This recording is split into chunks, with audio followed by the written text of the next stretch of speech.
On już to robi 30 lat, tak to 60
1, 2, 3, 4. 1, 2, 1, 2, 3. Yeah, 1, Yeah, 2, it's 3. good. Yeah. Yes, ma'am. Okay, thank you.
Absolutely, Lester.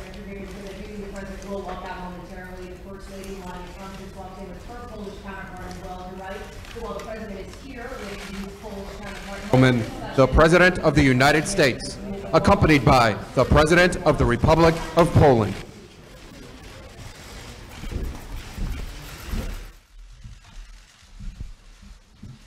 Thank you very much. Please sit down.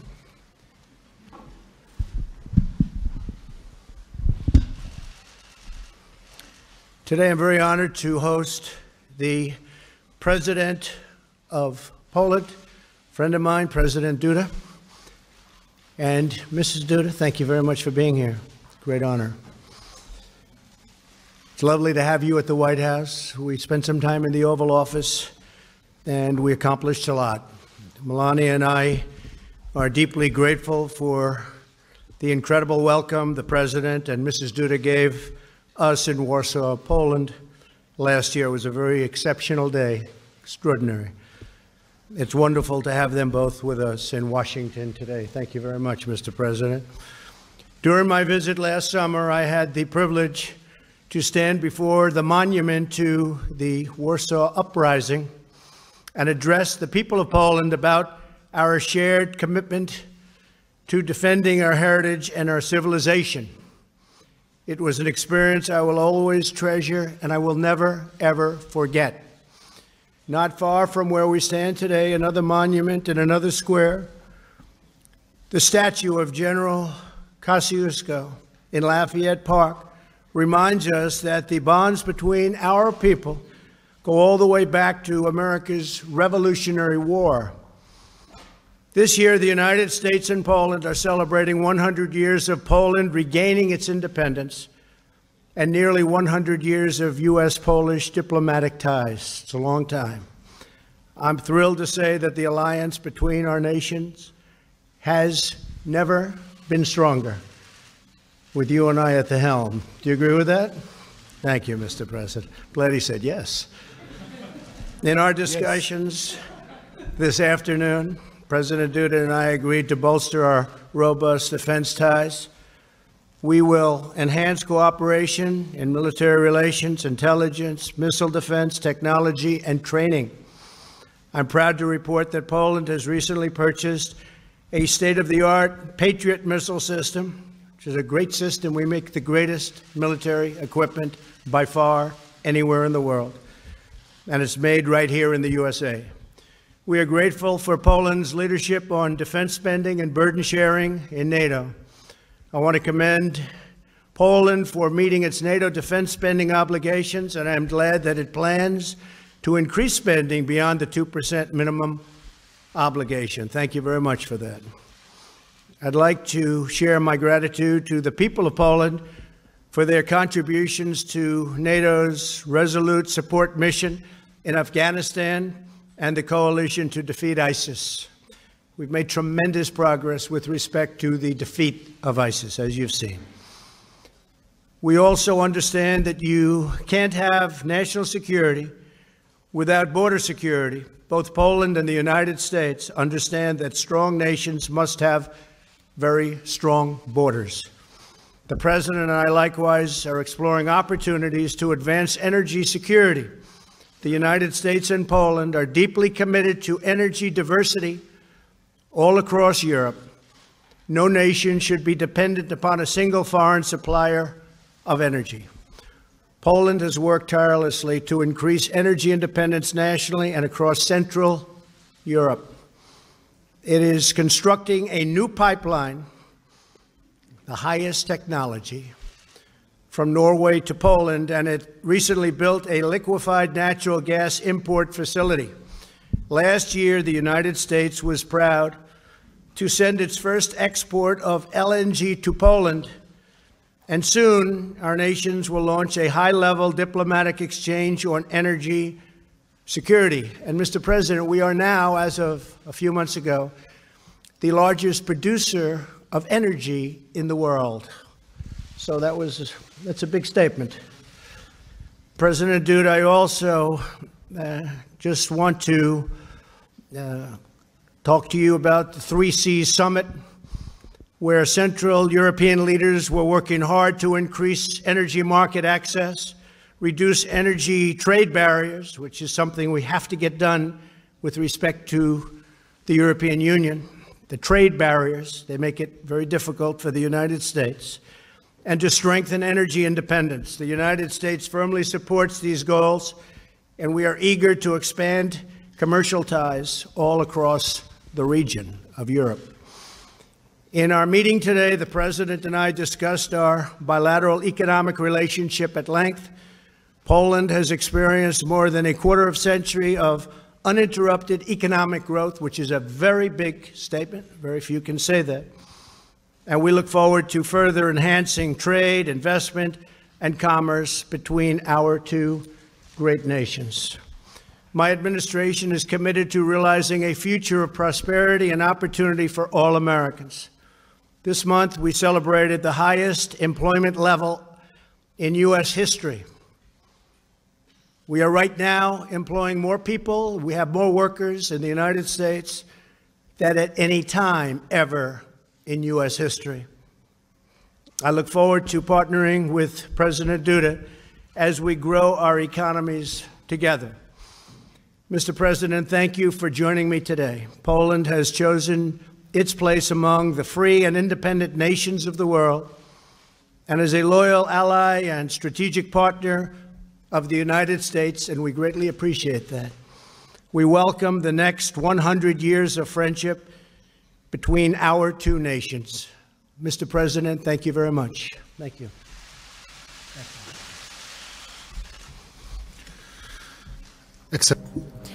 Your Excellency, distinguished Mr. President, and distinguished ladies and gentlemen,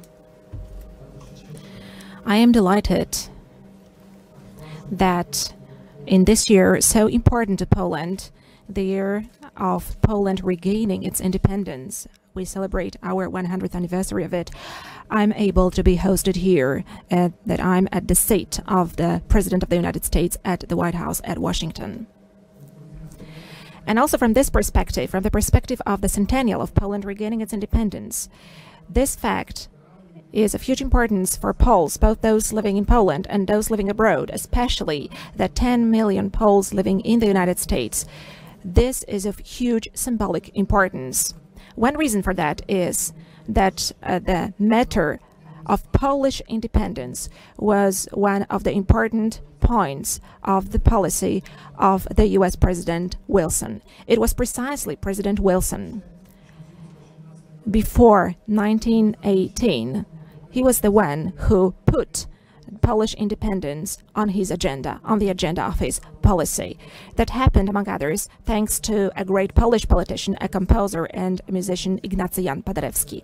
But it is a fact that Poles experienced back then a lot of good from the United States and from the President of the United States, because there are no other words to describe the fact that that great state indicated to Poland and defined Poland as the country who should be reinstated back on the map of Europe and on the map of the world. And it was reinstated on that map 100 years ago in 1918. And I'm absolutely delighted that today, as Polish president, I can be here at Washington, sit at the same table with the President of the United States and sign an agreement which is deepening our strategic partnership and which is renewing that strategic partnership. I'm talking here about the agreement on the strategic partnership. Such agreement was signed in 2008 between our countries. Back then it was signed by the ministers of foreign affairs, and today this renewed version, the version which has been updated because a lot has changed over the 10 years, this renewed version of the strategic partnership was signed personally by myself and President Donald Trump, and I would like to express my deep gratitude to you, Mr. President, for that fact. This agreement indicates the most important aspects of our cooperation and our friendship. It also sets new paths for the future.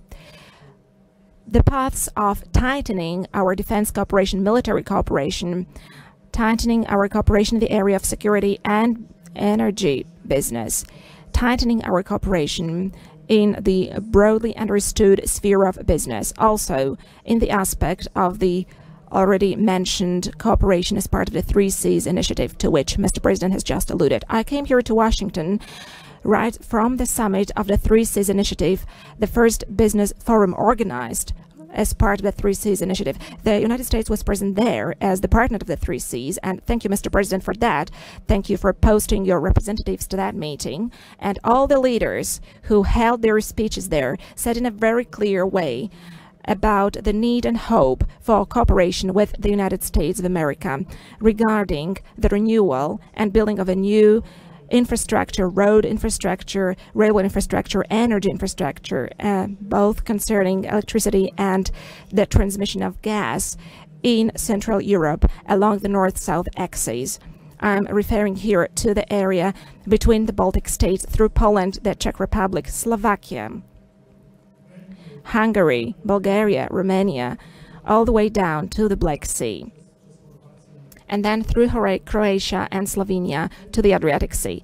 This is the space in which we want to cooperate. This is the space in which we want to develop. Our cooperation with the United States is of key importance in this respect. Also, as far as providing energy security is concerned. Today we talked at length about this with Mr. President. We also discussed threats to energy security in Europe, to the possible diversification of supplies. Without any doubt, such a huge, biggest threat right now is posed by the construction of Nord Stream 2 gas pipeline. We discussed at length about this with Mr. President. I presented him the situation as it is. Unfortunately, we have to be clear and say that both from the German side and from the Russian side, this construction has already been started. There are still some formalities going on connected with the laying of the pipes at the bottom of the Baltic Sea. However, this investment, without any doubt, threatens energy stability of Europe, and without any doubt, it also threatens Polish energy security, because it is a threat. There is a threat of Russian energy domination, especially when Russia mentions that it's going to build more pipelines, Nord Stream 3, Nord Stream 4. This threat of absolute Russian domination in Europe in terms of gas deliveries is obvious. What are the results of such a domination, ladies and gentlemen? We were able to see that ourselves a couple of years ago in Ukraine. Sudden interruption of supplies. Of course, it had nothing to do with economic factors. It was connected only and exclusively with a political blackmail. It was a fact. And it is obvious that today we are making efforts and we are going to go to any lengths to protect ourselves from that. That is why we decided to construct an LNG terminal. That is why we also decided to receive the LNG gas from the United States. I'm really glad that we have concluded such contracts. I'm glad that American companies are right now delivering LNG to Poland. And this precisely is a very important element of diversification of gas supplies to our country. And I firmly believe that thanks to the LNG gas terminal, thanks to expanding its capacities, as far as the annual quantities of gas are concerned, we are not only going to realize and safeguard our own energy needs, but I also hope that we'll be able to transmit gas further to our neighbors through the development of the Three Seas Initiative area, through the construction of interconnectors. These issues were all well raised by us today during our talks with Mr. President. And last but not least, opening up to business. We would like to invite American business to Poland. There are better and better investment possibilities. Poland is experiencing a very dynamic growth. Of course, there are companies from the United States which have been present in the Polish market for many, many years, like General Electric, which right now is implementing a huge investment concerning energy sector in Poland, conventional energy. Such as construction of the Ostrołęka 2 plant that is a huge contract amounting to almost $2 billion. These are the huge projects which are all being realized in Poland. But we want to invite to Poland all business people, those who have got huge economic projects here and who have got huge possibilities of investment. But we would also like to invite the smaller ones. Poland is a big European country. I believe it is an interesting partner where the United States and the U.S. business is very much welcome. And I want to assure you, ladies and gentlemen, about that. There is also a perspective of developing your activity through Poland to include the Three Seas countries. And this is something that we have been working on as a part of the Three Seas Initiative. We want to ensure also the communication possibilities, and we also want to increase the opportunities for economic cooperation. We want also business partners from the U.S. to join our projects. There are going to be a lot of communication, traffic-related investments in our part of Europe. We would like to invite American businesses to come because I believe that this opens up an opportunity for making joint business. And ladies and gentlemen, all of that is connected, of course, with the issue of military security. I'm hugely delighted with the presence of U.S. armed forces in the Polish territory. I'm deeply satisfied with the decisions that were taken by Warsaw NATO Summit in 2016, where the presence of the military forces of NATO in Poland was guaranteed. I'm also happy that we have in Poland American soldiers as part of our bilateral agreements. But I would like to invite you, Mr. President, to post more American troops to Poland. We believe that the presence of the United States is a guarantor of security in our part of Europe. We ourselves want to invest further. We want to modernize Polish armed forces. Mr. President Trump mentioned the so-called Wisła air defense system that includes the purchase of Patriot missiles. We are implementing the largest military investment so far as the Polish armed forces are concerned over the last 30 years. We want to implement more projects. We want to buy more equipment. We also want to cooperate in the area of research and development as regards military technology. And I'm convinced that this cooperation between Poland and the United States will go on smoothly. I hope that Mr. President will make a decision to deploy to Poland more U.S. units together with equipment. Ladies and gentlemen, I was smiling when talking to Mr. President. I said that I would very much like for us to set up a permanent American bases in Poland, which we would call Fort Trump, and I firmly believe that this is possible. I am convinced that such a decision lies both in the Polish interest as well as in the interest of the United States. Poland is an attractive country, and first and foremost, it's got a very important strategic location in Europe, and I'm convinced that for the interest of the United States, also pertaining to the security of the United States itself, the presence of the U.S. armed forces in our country is important also to protect American interests. Mr. President, once again, thank you very much for this meeting. Thank you once again for this joint declaration that we're able to sign today. Thank you for also adding this new splendor to the centennial of Poland regaining its independence and also to the 10th anniversary of our strategic partnership. Thank you. A tremendous amount of LNG will be exported to Poland. We're giving them a pretty good price, but they're buying a lot of it, and that's going to be great.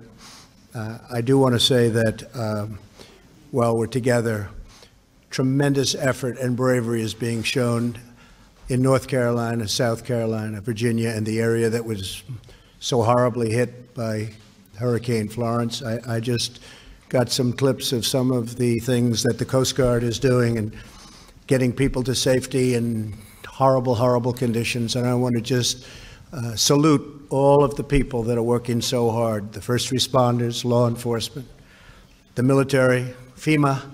The job they're doing is incredible. It's incredible. So I just want to thank them very much. And I think what we'll do is we'll take our first question from Emerald Robinson of One America News. Emerald.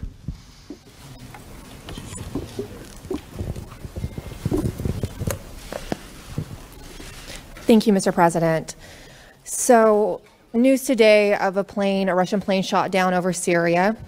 Russia is assigning the blame to Israel, even though it was accidentally shot down by Syrian forces.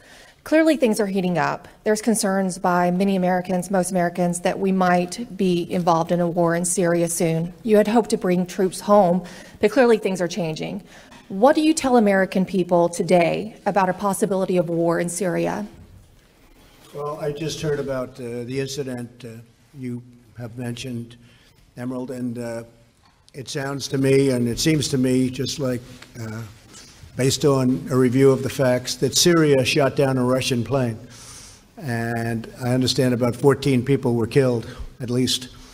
And that's a very sad thing, but that's what happens. But Syria, according to early reports, that's subject to change, but that Syria shot down a Russian plane.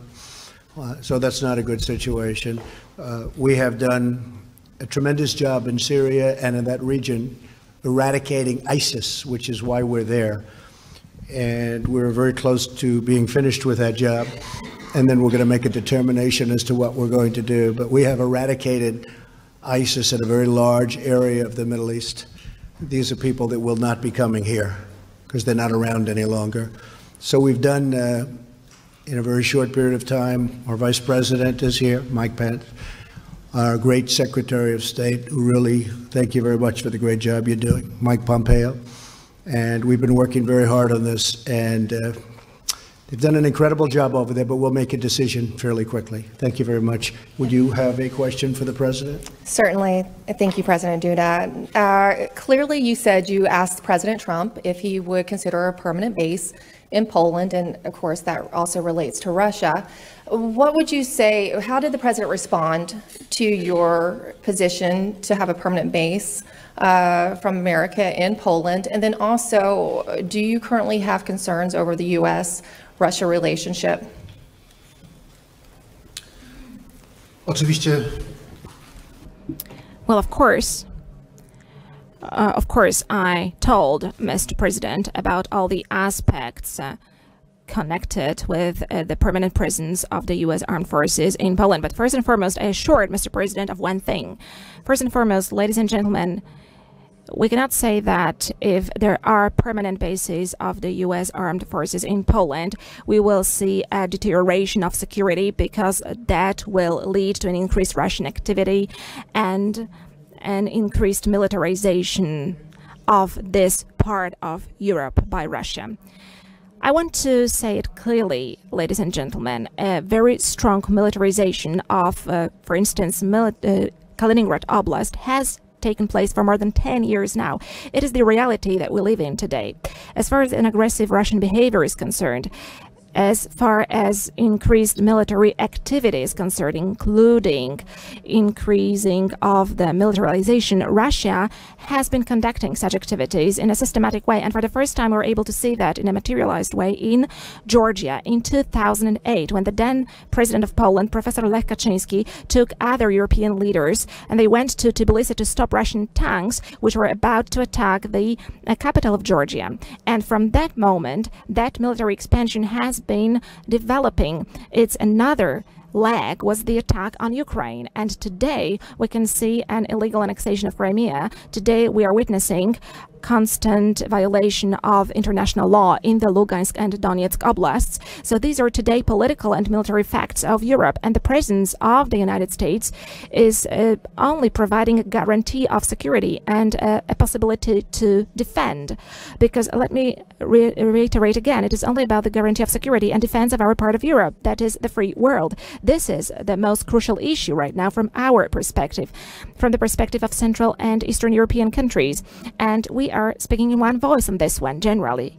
That is why we wanted to ensure the presence of the United States Armed Forces, and also we wanted to have the presence of NATO forces in our part of Europe as well. And of course, Mr. President and his staff, his advisors, and also the Pentagon staff have to consider all these issues, but there is a whole range of arguments which are in favor of the fact that the presence of the U.S. Armed Forces in this area is absolutely justified today. That is due to the protection of the interests of the United States as well.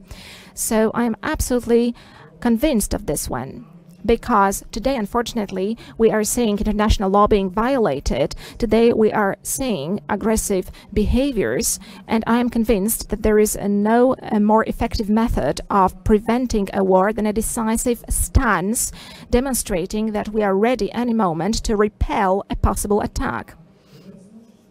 And a presence also means deterrence. At the same time, I am convinced that when we have a strong military presence in this part of Europe where there is a potential threat, then there will be no war happening ever. That the president also said, and he said it publicly, that he would pay the United States, meaning Poland would be paying billions of dollars for a base. And we're looking at that more and more from the standpoint of defending really wealthy countries and not being reimbursed, paid. It's one thing when we defend countries that can't defend themselves and they're great people and we should help them. We don't expect anything for that. But when we're defending immensely wealthy countries and they're not paying for the defense to the United States, they're only taking advantage of us. And we are in discussions with numerous countries, all of whom you know, about payment. And we get along with them very well, but it's not fair. That includes NATO. As you know, I got $44 billion additional last year, where they paid an additional. You can speak to Secretary General Stoltenberg, who's the head of NATO, and he said he's never seen anything like it. And this year we did even better. But when a country is very wealthy, and when the United States has been protecting them for many years at tremendous cost like nobody in this room would believe, it's time that they help with, we call it burden sharing, and they will do that. But the president offered us much more than $2 billion to do this, and so we're looking at it. We're looking at it from the standpoint of, number one, military protection for both countries, and also cost. a term you don't hear too often, and you haven't heard too often over the last 25 years, but that's the way it has to be. Thank you very much. Would you like to have a question, please?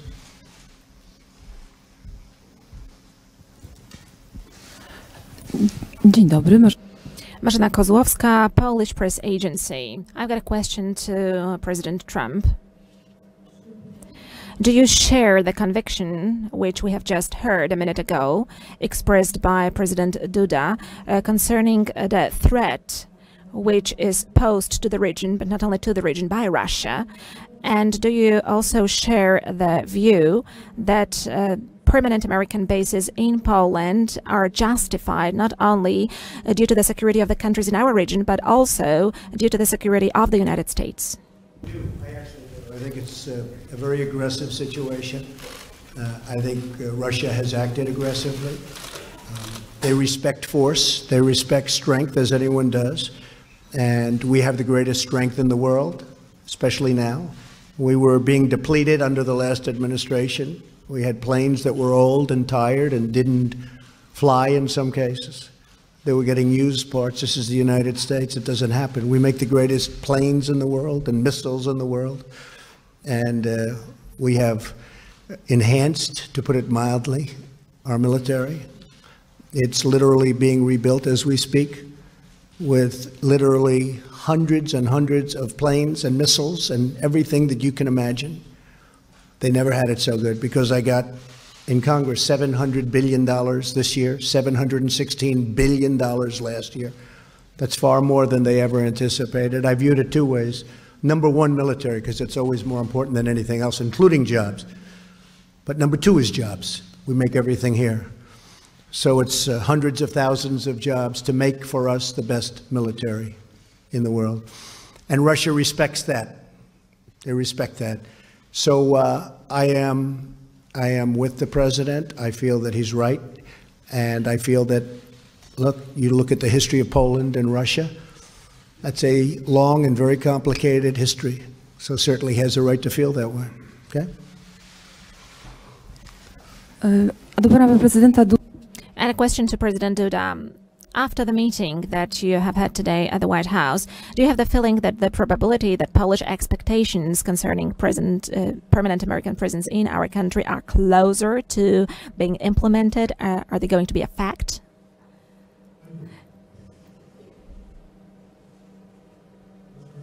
Ladies and gentlemen, today myself and Mr. President had a tete-a-tete meeting, a private meeting, and then we met also with our staff. We had long conversations, very honest discussions, and very strong at certain points as well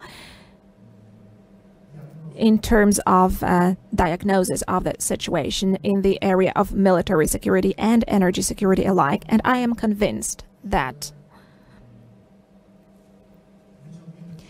all of us are going to draw appropriate conclusions from these discussions, because, as I said, both sides presented their positions in many, absolutely many elements. They are concurrent as far as the assessment of the situation currently is, what kind of steps need to be taken in order to protect both the issue of security and the issue of interests. These are business-related issues. I am convinced that, ladies and gentlemen, you are going to see the results of both our meetings today and of the declaration that we have signed together with Mr. President. Of course, we are talking about long-term processes, so I'm sure that you are going to see how this is going to be filled with content, and you will see concrete facts that will appear on the maps and also in agreements and in purchases that are going to be realized. John Decker of Fox, please. Thank you, Mr. President. Two questions for you, one on Judge Kavanaugh and also one on trade. On Judge Kavanaugh, yesterday you said, we want to go through a full process. You said, we want to make sure everything is perfect, everything is just right. To that end, what would be the problem with the FBI reopening their background investigation into Judge Kavanaugh? Would you support such a thing? It wouldn't bother me, other than the FBI, John, said that they really don't do that. That's not what they do. And now they have done supposedly 6 background checks over the years as Judge Kavanaugh has gone beautifully up a ladder.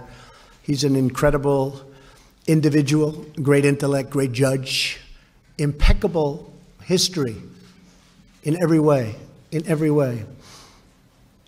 I feel so badly for him that he's going through this, to be honest with you. I feel so badly for him. This is not a man that deserves this.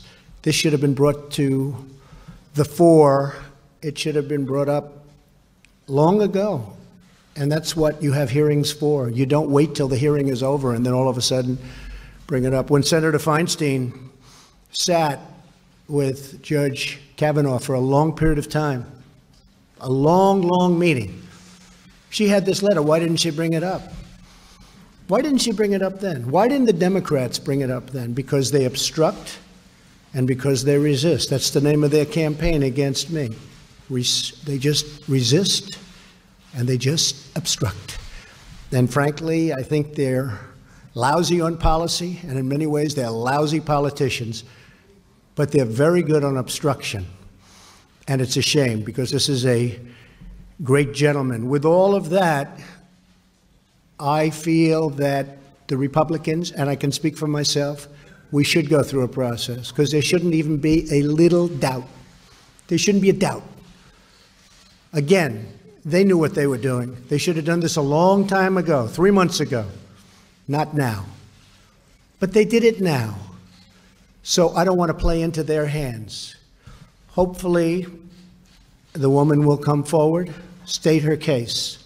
He will state his case before representatives of the United States Senate, and then they will vote. They will look at his career. They will look at what she had to say from 36 years ago, and we will see what happens. But I just think he is at a level that we rarely see, not only in government, anywhere in life. And honestly, I feel terribly for him, for his wife, who is an incredible, lovely woman, and for his beautiful young daughters. I feel terribly for them. On trade, Mr. President, you announced new trade tariffs against China. Trade tariffs are a very important part of your economic and trade policy. In your first year in office, the U.S. trade deficit increased by 12%. And last month, we saw the trade deficit increase to, I believe it was $72 billion. So my question to you is your trade tariffs policy working? Well, we just started. We didn't do anything with respect to China because we wanted to have the benefit of China having to do with North Korea. And they have been helpful. I hope they're still helpful. There's a question about that. But it got to a point where the numbers were too big. This should have been done for the last 20 years. If you look at the WTO, the World Trade Organization, that's when China really happened economically. It was like a rocket ship because they took advantage of the rules of the WTO. And whoever was standing at this podium in this incredible White House, in the Oval Office, they should have done something about this long ago. Over the last number of years, China has taken out of this country $500 billion and more. A year. $500 billion. That would go a long way for Poland, wouldn't it? You could rebuild your whole country. And that's what China did. They rebuilt their country with tremendous amounts of money pouring out of the United States. And I've changed that around. And if you look at what's going on, our market is going up like a rocket ship. I don't want their market to go down, but their market is down 32% in 3 months. Because we can't let them do any more what they've done. And I watch trade deficits because to me deficits are very important. They're not everything, and they're not exact. Sometimes you can have a deficit, and that's not such a bad thing. But when you have $375 billion in trade deficits, and then many billions of dollars in other liabilities of all different types, you have to do something about it. We are the piggy bank to the world. We've been ripped off by China. We've been ripped off by, excuse me, Mr. President, the European Union, of which you're a part of. We've been ripped off by everybody. And I want to protect the American worker, the American farmer, the ranchers, the companies. And we're not being ripped off, you will see in a little while. Speaking of that, we've come to a conclusion with Mexico. We have a wonderful deal for both parties. It was a very one-sided deal. Now it's a good deal for both parties. Very happy with it. The new president had conversation, and it was terrific. I think we're going to have a very good relationship. We'll see. We'll see. We want help on the border because we have the worst immigration laws in the history of mankind or womankind. We have horrible, horrible immigration laws, so we want help. But we've come to a conclusion with Mexico. Canada has taken advantage of our country for a long time. We love Canada. We love it. Love the people of Canada. But they are in a position that's not a good position for Canada. They cannot continue to charge us 300% tariff on dairy products. And that's what they're doing. So this is a process. It takes a little time. The European Union wouldn't talk to us. They wouldn't talk to President Obama. Wouldn't even talk to him. And then I said, that's okay. You don't have to talk to me. Jean-Claude is a tough man. He's a very good man. I like him, but he's tough. He's nasty. The kind of guy I want negotiating for me. But he's a tough, tough cookie. And I said to him, we have to renegotiate the deal. He said, but Mr. President, we are very happy with the deal. We don't want to negotiate. I said, you may be happy with the deal, but I'm not happy with the deal. And he didn't want to renegotiate. And after 3 times, he still didn't want to renegotiate. I said, that's okay. We don't have to renegotiate any longer. We're going to put a tariff on all of the millions of cars you send into the United States. And honestly, he was in my office so quickly from Europe that I didn't know they had airplanes that flew that fast. I said, where did you find this plane?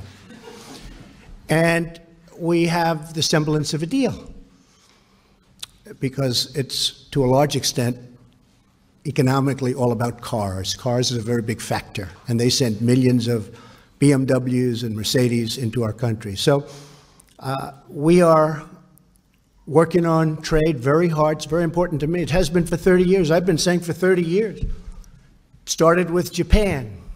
I talked about Japan. I was right. I talked about China. I was right. It's what I do, and I like doing it, but I like doing it for the people, because our country has been abused and taken advantage of by virtually every country that it does business with, and we're just not letting that happen anymore. And that includes what I said previously about the military. Please. President Duda, welcome back to the U.S. As it relates to U.S.-EU relations, as the President mentioned, you are a proud, Poland is a proud member of the European Union. How would you describe U.S.-EU relations right now? Did you talk about improving that relationship? Did you carry a special message to the President from Mr. Juncker? Szanowny panie redaktorze, bardzo... Sir, I would be very happy if it was Poland which would disrupt the trade balance of the United States. I really would be happy if that was the case, because my understanding as far as politics is concerned and caring for the matters of your country is similar to the view of Mr. President Trump. Mr. Trump is saying America first, and I'm saying Poland first. So we understand each other very well. And it is hard for me to be surprised with the fact that Mr. President, being a very experienced a man of success, as far as business is concerned, knows how to calculate. He knows how to calculate, and I think nobody puts that in the question either in the U.S. or in another place. And he takes care of the United States. It lies in the interest of the country to have a balanced trade exchange, and this is something that you have to take care of. And of course, there is a clash of interests. However, objectively looking, it is hard not to understand it. So there is always a competition of interest, and there is every kind of business is a competition of interests. And I represent Polish interests, whereas President Trump represents American interests. The whole thing is as follows. On important matters, you have to strike an agreement to make sure that both countries wins and lose as little as possible. And then we have an understanding, an agreement, and then we can say that we are cooperating with each other on equal level. And I believe this is the kind of cooperation that Mr. President would like to have with the European Union. And it would be hard to be surprised with that. I'm listening calmly to that, and I would like Poland to be such a country, such an economic superpower, that it would be a very important partner to the United States. I said jokingly in the beginning that I wish it was Poland which disturbed the trade balance of the United States and our exports to the United States, but I do believe that our cooperation is going to develop well on partners-like principles. The trade deal with South Korea has been fully renegotiated and is ready for signature. We may sign it at the United Nations or shortly thereafter. That was a terrible deal for the United States. Now it's a fair deal, but that's been fully renegotiated in addition to Mexico and some of the others that are very close. Thank you very much, everybody. We appreciate it. Thank you. Thank you, Mr. President. Dziękuję. Thank you.